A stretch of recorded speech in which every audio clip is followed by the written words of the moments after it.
Okay, so first we're going to degrease this area here. We're going to do 1 square meter. This is purely a demonstration. This is KleenKote. We're now going to rub the scrub rubber is into here.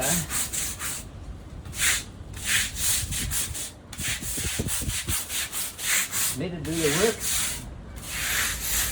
And leave it here for 10 minutes and then we're coming back. Okay, after 10 minutes, it's now done its thing, and we're going to rinse it, and this is the trick. You're going to rinse basically until all the foam is dissipated. If you run your hose and it's still foaming, keep rinsing, because the dirt is in the foam. All the dark patches.